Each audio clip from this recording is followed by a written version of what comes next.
Welcome to Growing Bremerton Together with Mayor Patty Lent. My guest today is the Reverend David Malcom Jr. He is pastoring at Ebenezer African Methodist Episcopal Church. He's interesting. He is the sponsor of our Martin Luther King Day coming up. Stay with me, please.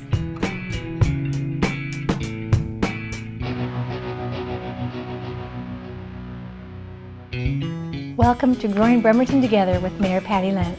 I have a special guest today, and it's the Reverend David Malcom Jr. He is the pastor at Ebenezer African Methodist Episcopal Church right here in downtown Bremerton. He's going to tell us a little bit about his background and also a preliminary to our Martin Luther King Day coming up on the 20th of January. Welcome. Thank you. Tell me a little about when you were a little boy growing up and how you got into the ministry.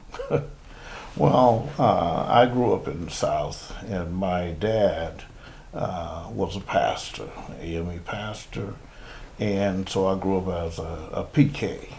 We call it a preacher's kid. And my dad was very strict. We had a strict life, but we had a great life. And we grew up, went to school, finished high school, left home, went to college, left college, went to trade school, left trade school, moved to different parts of the country, and we moved to Denver, and my wife and I, and I received my call in Denver in the African Methodist Episcopal Church. We acronym AME. AME. So I received my call there and came into the ministry in 1983. And I was ordained a deacon in 1986, an elder in 1990, and I began my pastorate in the year 1990, and so we pastored 3 churches. This is the 4th church. I pastored in Casper, Wyoming. We pastored also in Salt Lake City and Pueblo, Colorado, and now here in Bremerton. You arrived in 2010 in the fall, and your first obligation was to plan and prepare for the Martin Luther King celebration. That had to be a huge undertaking. It was a huge undertaking. It was something that we were not prepared for, but it was something that Ebenezer has done for the past 20 years. And so whoever the pastor is at that time, they have to take the helm of that. Right. And it's a wonderful opportunity. It's a great undertaking, but it is a beautiful city. Wide, we're trying to include everyone in the city, not only just Bremerton, but Paulsbo, Port Orchard, all of the connecting cities and communities. Well, our county only really sponsors 2 events each year. One is the Veterans Day celebration in November on the 11th, and it's our Martin Luther King Day. Our heritage goes back quite a ways, and I want to share that your church that you now are pastoring was 100 years old last year. Yes. And you had some extra celebrations. You had a year-long celebration which kept you busy. I know one of the things was you had a talent show, and you brought all of the kids in every age group within your congregation to perform. I was lucky enough to be there. And even other churches donated some. What do the kids think about what you've brought to your church? Well, the kids are very excited, and we're hoping to have the same in 2014, the same enthusiasm. Tyamber, which is my granddaughter, Yes. she's the president of our YPD, we call it the Young People's Department. And so she instituted this program last year of the talent show. So it sounds like they have some interesting things that are going to happen again this year. So they have not filled me in on all of what they're planning to do, but they are going to be pretty busy, and I think every month so far. That will be part of your legacy. I believe that, like each mayor that comes to the city, and there have been, I'm the 32nd, but each pastor that brings ideas and creates new interest in the community. So your legacy will be this annual talent show that you've gotten. We also have instituted for our church anniversary, a banquet. And we had a wonderful time last year in celebrating 100 years. Actually, last year, 101. We had a evening of dancing, and we had live music, and we just had a great time. Everybody come out in their ball gowns and, just having a great time. A dressy affair. It was very good. Very I met you at a reception at your church. Yes. And I believe it was welcoming you. Yes. And that's the first time I met your granddaughter and your lovely wife. And tell us your wife's name. My wife's name is True Love. And I remember when I first met her, she was telling me, she told me her name was True Love, and I went, yeah, right. I didn't believe that her name was True Love. I had not heard anyone with a name called True Love. So, it's pretty unique. It's a beautiful name, but she's a beautiful person. We have been married now 40 years. Last November 1st. So we're on our 41st year of marriage. And so it's been a great 40 years. I'm looking for another 40 if Another possible.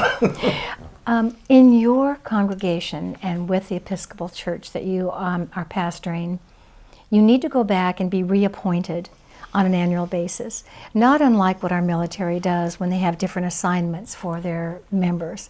Where do you have to go back? Is it Philadelphia or is it Denver? No, in the Pacific Northwest, this is a conference. It's the Pacific Northwest Conference. What the AME Church does is we have annual conferences, and so pastors are assigned or appointed annually. So we go back to a annual conference. I came from the Desert Mountain Conference into the Pacific Northwest Conference.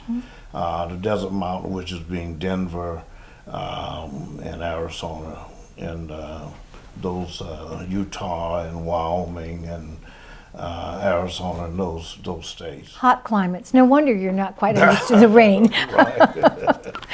We are assigned annually to a congregation. And so I was reassigned to Ebenezer. This is my 4th year. Yes. Going on my 4th year. And so it's a great church.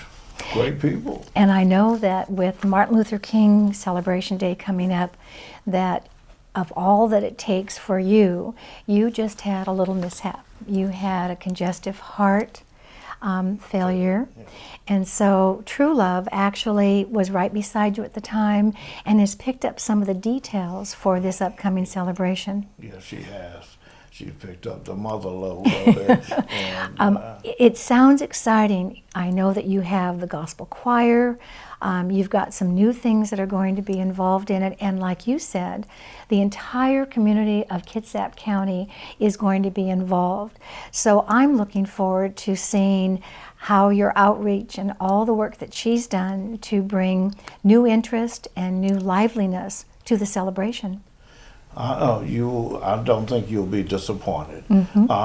We are actually really Ebenezer, for our day of service, we are trying to collect as much non-perishable foods as possible, because we would like to help furnish some of the food banks in the area. So we're asking as many as possible if they can bring non-perishables, and we will have those persons present to collect the food at the service. That's a tremendous thing. I don't believe we've done that before, is to encourage filling up those food banks. Yes. And we have one in each of the communities. I know that Bremerton is probably the largest, but it does distribute to the rest of the Yes, food banks. it does. And we encourage that. I know I went to one Christmas party this year that in order to go, they wanted everybody, even though it was private, to bring canned goods or non-perishables. Yes. So we're continually thinking about the outreach in our community. Yes. How big is your congregation? Our congregation, the small congregation, is about 70. We're all involved in our Martin Luther King program. We form committees, and that encompasses the entire congregation. So we're all on one accord and try to make this the best as we possibly can. You know, I want to thank you also, because we had a mother that came and she said, you know, I believe that the police department for Bremerton has been profiling some of my teenagers. She had 2 teenage boys. And so we felt that we needed to do something to draw the police and make them the good guys and not just someone that you would run from. Our faith base, I know you went to that basketball game. We had a basketball game with all the kids from the youth. They were down at Sheraton Park at our basketball, and all of our police that weren't on duty, we had most of the patrol, and they wanted to recognize that they were just other guys. And it was a really well recognized, the place was packed. We had every type of person, and kid and adult, that came to watch the basketball and let them play together. I think your kids won.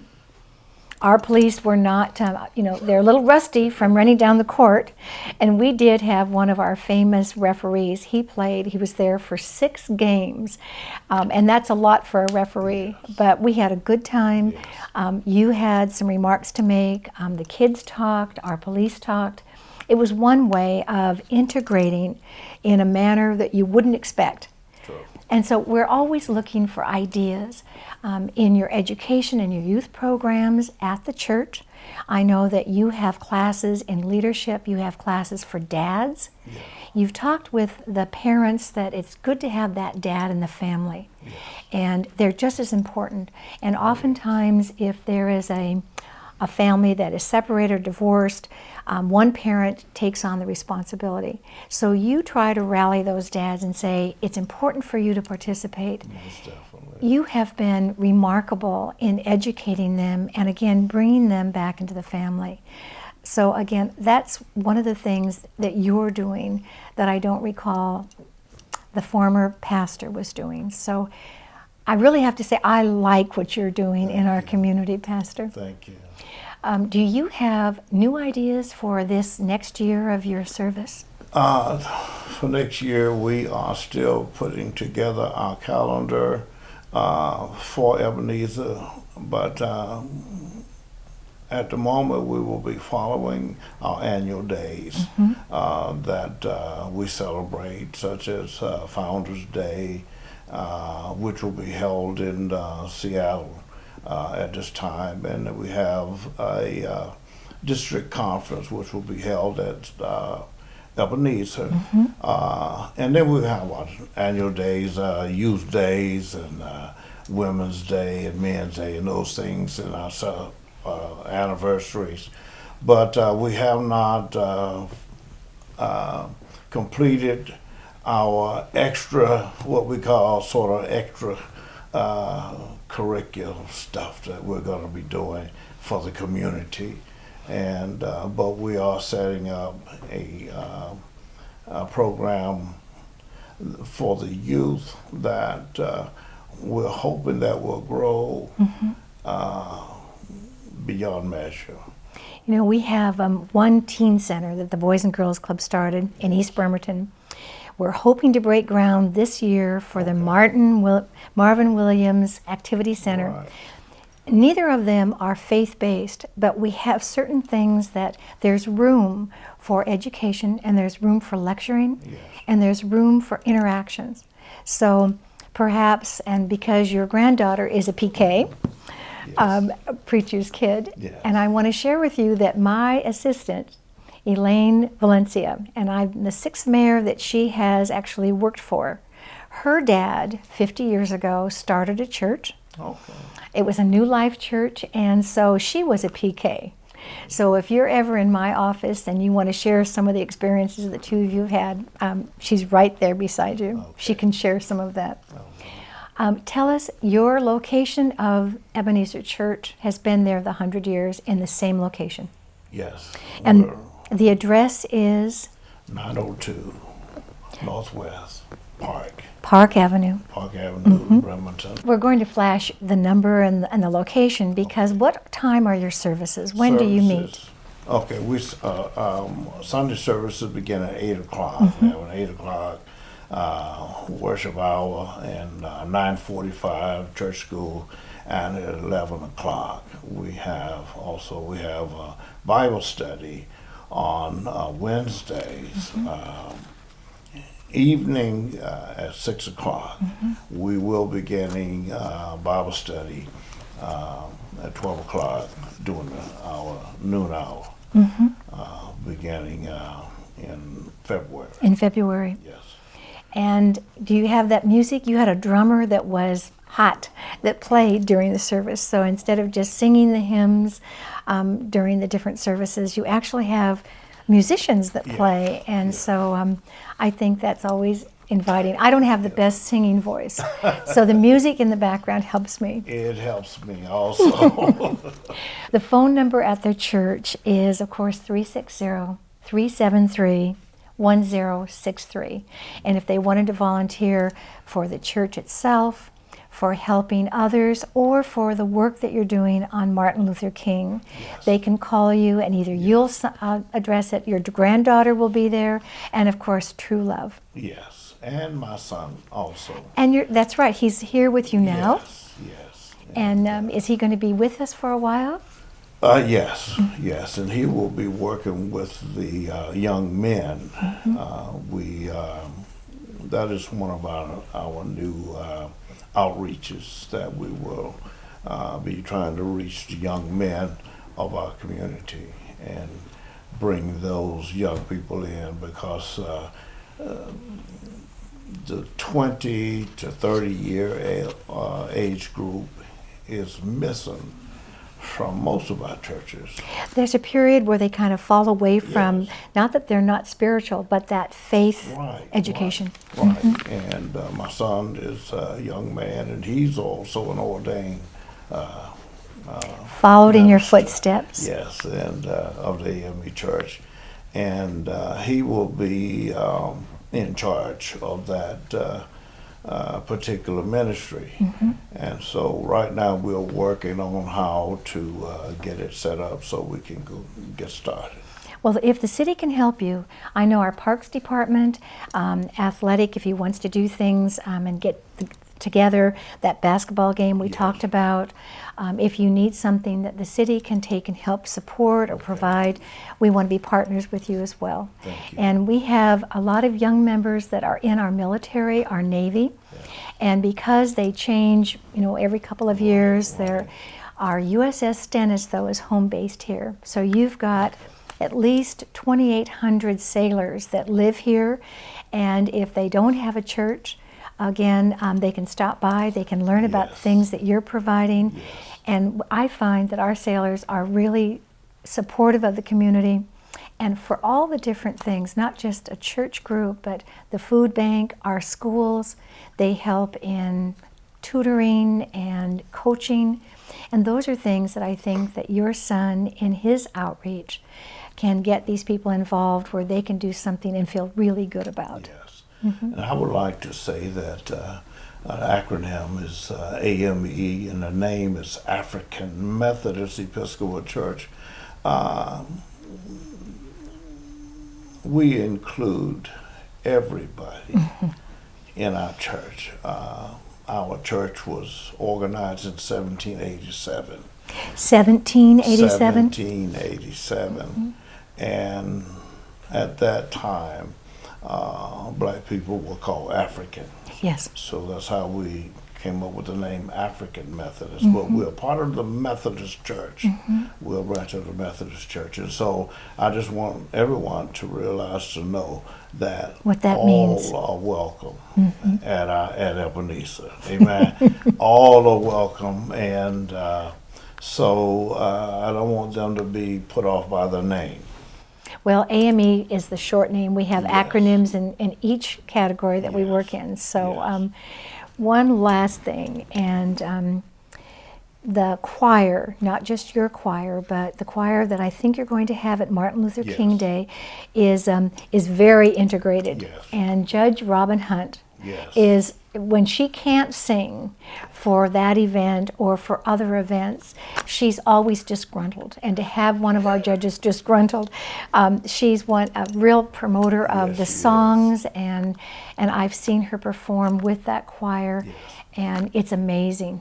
It's Yes. amazing to hear that music. So we invite everyone to come to Martin Luther King Day. Martin Luther King. What time does it start? It starts at 10 a.m. on the 20th. And the young people will be, they will have a booth there where vendors, we're going to have vendors there. And, we're just going to have a great time. The community choir, we're going to have schools, we're going to have college, we're going to have OCS, who also have become a partner with us, along with The city, and, right. and the county. The county So, commissioners. Yes, and so we're looking for a great time. So please come on. If you're watching this program after the Martin Luther King celebration, remember all the things that are being done in the community, all the things that the pastor is doing with his congregation. He's got a youth group. He's got his son now with the men's youth group. There's some exciting things to participate in. We're glad to have you on our program, Glad to be here. and we're looking forward for you to come next time with Growing Bremerton Together and Mayor Patty Lent.